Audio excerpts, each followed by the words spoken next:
Pour les douanes de Guyane, l'année 2018, ce sont des saisies. 7 kilos d'or, 813 kilos de tabac de contrebande, 6 armes, 56 000 euros au titre du manquement déclaratif, 115 000 euros de blanchiment d'argent ou encore 7 tonnes de marchandises de contrebande visant le marché de Cayenne. Dans l'ensemble, tous ces chiffres étaient plus élevés en 2017. Seules les saisies d'or ont été plus importantes en 2018 que l'an précédent. Mais le pan le plus fort du travail des douanes reste sans doute la lutte contre les trafics de stupéfiants. Les saisies de drogue s'élevaient à 1,2 tonne en 2018, la plupart étant de la cocaïne, contre 1,7 tonne en 2017. Et les douanes ont connu une explosion de leurs résultats en la matière depuis 2015, passant de 171 interpellations de passeurs à 500 l'an dernier. Alors pour faire face à ce flux de passeurs de drogue, les forces s'unissent et changent de méthode, cibler en amont les possibles mules. C'est travailler sur une méthode de travail, c'est travailler du mélange. Il est bien évident qu'il n'y a jamais de contrôle complet sur l'ensemble du flux, des flux.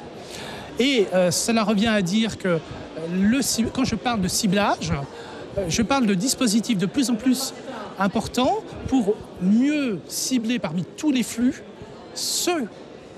les cibles, les vraies cibles, ceux qui ont le profil de celui qui va transporter de la drogue pour ce qui concerne le trafic de cocaïne ou dans une déclaration, celui qui va faire une fausse déclaration pour importer ou exporter des marchandises illicites. Le profil type est celui d'un jeune homme célibataire, sans emploi, mais surtout guyanais et surinamais, la double nationalité lui permettant de se déplacer plus simplement. S'il est suspecté de trafic et se présente à l'aéroport, il recevra sur place ce document. Un arrêté préfectoral nominatif au titre de trouble à l'ordre public qui lui interdira tout voyage dans les 3 jours suivants et l'exposera à une éventuelle interpellation. C'est l'un des aspects de ce nouveau plan des forces de l'ordre contre les trafics de stupéfiants.